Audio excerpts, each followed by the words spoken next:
एक खूबसूरत गांव जहां हर कोई अपनी अपनी जिंदगी जी रहा था। उसी गांव में दो भाई रहते थे।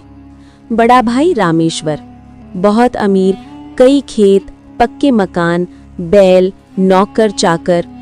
छोटा भाई गोपाल बहुत गरीब, टूटी झोपड़ी, छोटे से खेत पर मेहनत करने वाला लेकिन खुश मिजाज।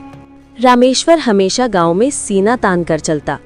मैं इस गांव का सबसे बड़ा जमींदार हूँ, बिना मेरी मदद किसी का काम नहीं चलता। गरीब भाई गोपाल को देखकर वो अक्सर कहता, तेरे जैसे गरीब का होना न होना बराबर है।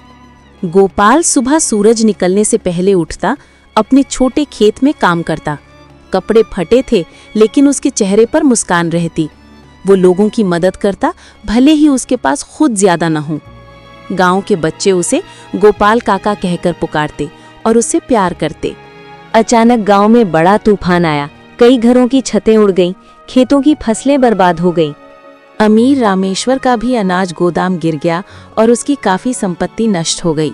लोग उसकी मदद की उम्मीद करने लगे, लेकिन वो अपने महल जैसे घर में बैठा रहा, सिर्फ अपने नुकसान का रोना रोता रहा। गोपाल भरे गरीब था, लेकिन उसने जो थोड़ी फसल बचाई थी वो गांव वालों में बांट दी।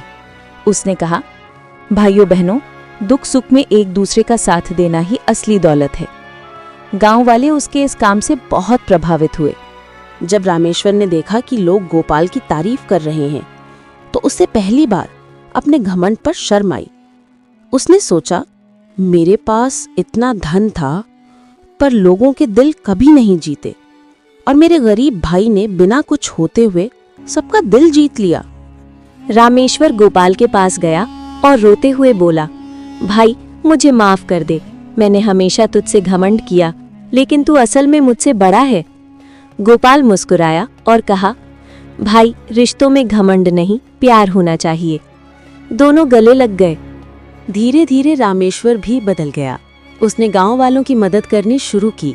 गांव में फिर से खुशहाली लौट आई और लोग कहते, असली अमीरी धन में नहीं, दिल में होती है।